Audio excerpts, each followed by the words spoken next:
and this is the overview for Orc Den Caverns, the third level in the Fight the Dragon episodic campaign series that I am creating. First two levels being Leaving Home and Traveler's Journey. This is the continuation from Traveler's Journey. So let's jump into the overview. During this video, I'm going to be going over the design concepts that I made, or the design decisions that I made regarding the concepts for this specific level. As you can see here, if you watched the last video, it's got the end location from Traveler's Journey, so it's got the path with trees, and then the cave entrance. In the previous level, there was this hidden little area where there's treasure chests. I wanted to incorporate that still, but however I changed the chests from treasure to potion chests. That way it would actually give the player something to start out with. If they were aware of this little secret area, they could reopen it or discover it and kind of start off with a little bit of an advantage. Plus, with how the game's loot system works out, the more stuff you kill, or the more bosses you kill, the better stuff comes out of loot chests. However, if you don't kill anything, or you haven't killed much, all you get is gold. So I wanted to still reward the player for finding this location or discovering it in this level, or finding it in the last. So I placed these two potion chests. That way it's still not to the player to reward them for finding it previously or for discovering it here. Anyways, so before there was a teleporter trapdoor that wasn't linked to anything in the previous level. In this level, it's automatically opened up to the next location. And so for this next location, which is the first half of the cave system, I kind of themed it after kind of a mine, if you will. It's got some differing elevation, as well as some various puzzles and combat. Also for this level, there's been more combat, more intense combat than in the previous levels, being the third in the campaign series. However, it's not too complex or too difficult. I made sure that the enemy typing was manageable for even new players, but it's still a challenge all the same. So anyways, you start out by teleporting to this ladder to showing that you have gone into the cave. You've got some enemies here, and something to note, I made sure that the critical path, the path that the player must follow, is lined with orcs, leading you to the key that brings you to the end of the level. So it's kind of the main route. You kind of follow them. It's kind of a nod to you should be heading this direction.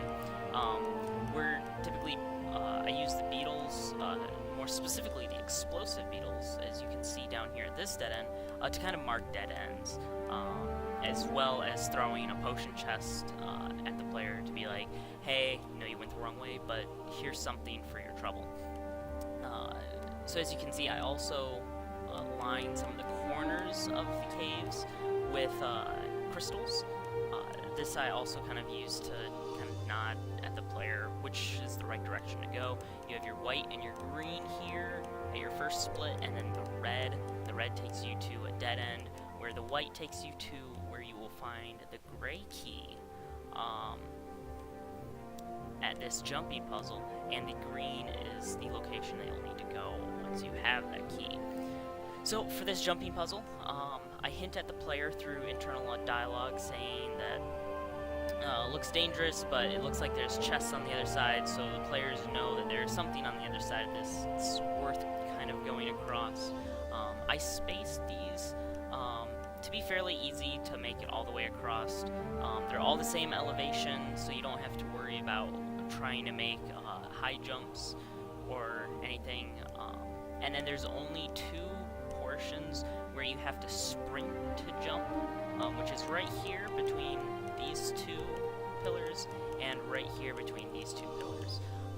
These are the only two locations where you really have to sprint, but also once you get to the pillar for the first sprint jump, it also tells the player through internal dialogue that they have to make this jump with a little extra effort.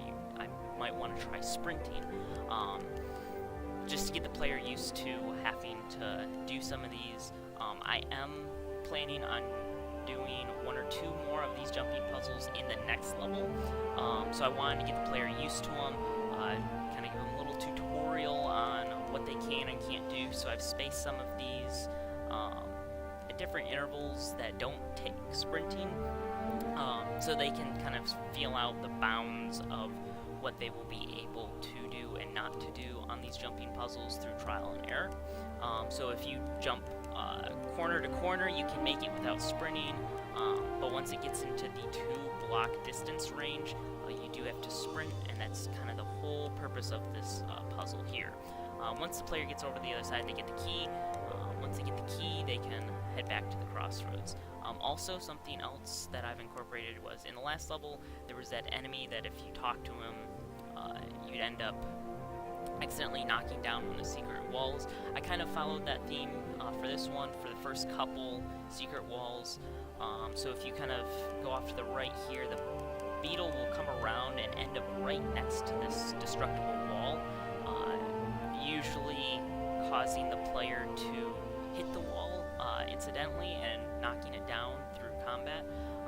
However, it's a 50-50 chance. If the player goes left, then the beetle will also go left, and it's less likely they'll hit the wall on accident and knock it down, versus going right. But if players are already aware from previous levels, or just knowing the game, or just looking at the little addition here, it's easy enough to figure out. I wanted to get the players used to, hey, there's stuff here, be sure to look out for it. Later in the level, specifically in the additional area, I have some much harder to notice areas, like right here, this corner's, if you're not looking right at it, it's easy to miss. It kind of blends in with stuff, but there is a treasure chest in this corner, so that's something that players that have caught on to it will kind of pick up on. There's also some other dead ends here with another secret little area with another treasure chest, so it's kind of a false dead end, and then you've got your just standard hidden hole right here as well.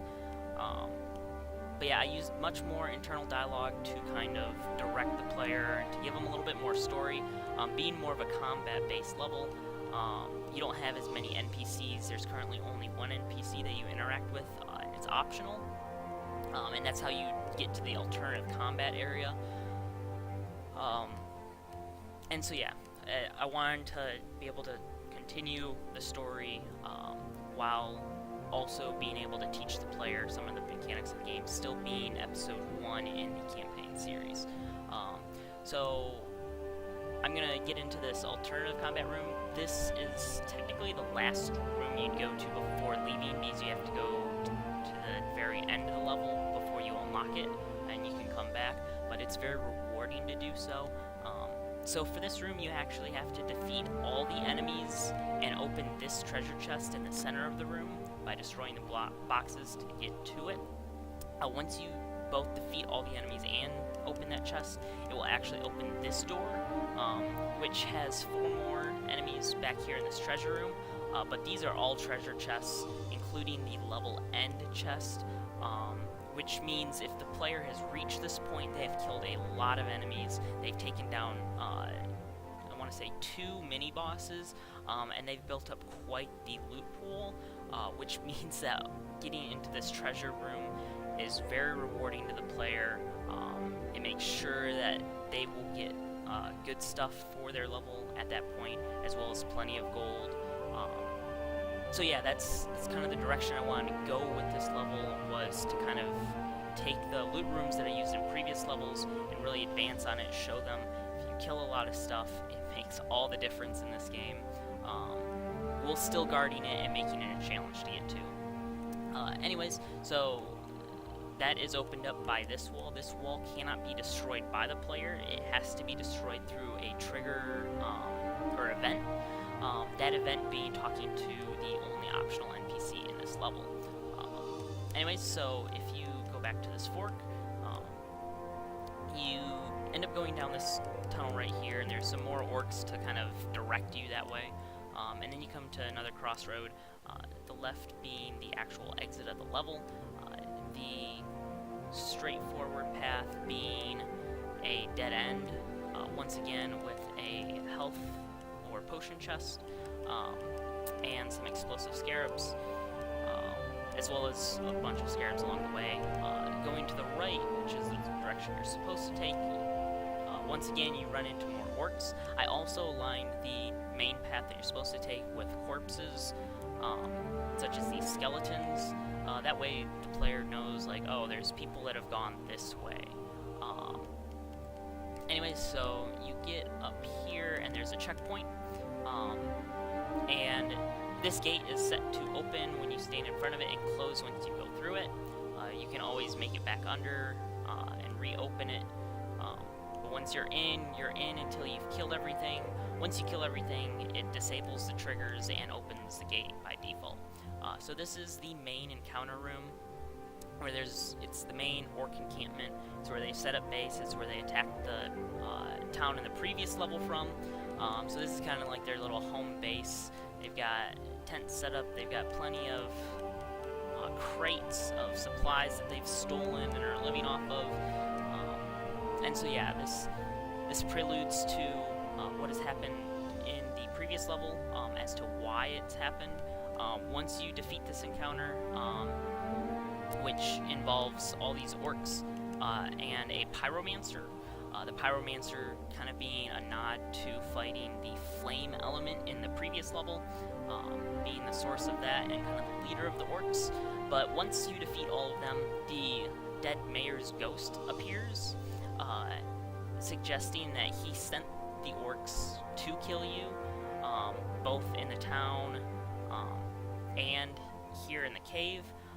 He then tells you about a secret room in the cavern where there's considerable treasure, and then he's actually what knocks down that indestructible or event-based destructible wall. So by defeating this main encounter, it effectively turns on the ghost as an optional NPC, and then through him you can get to that optional encounter where all of the loot for the level really is at. And that's pretty much it. I pretty much maxed out on my resource counter here. I'm like 5 off. But this is the first half of the caverns. The second half of the caverns will be the next level. And then if I get to the 5th level, it will be the beginning of the city, which will lead into the next episodic campaign in the series. So thanks for watching. As with all my levels that I've been making in Fight the Dragon level editor, I'm going to continue making these overview videos for the levels. That way you guys can kind of see some of my mindset behind it, as well as continue with the time-lapse and gameplay videos to show you the actual process that it took to make these levels, as well as what their final result is. So once again, thanks for watching, and I hope you check out the next one.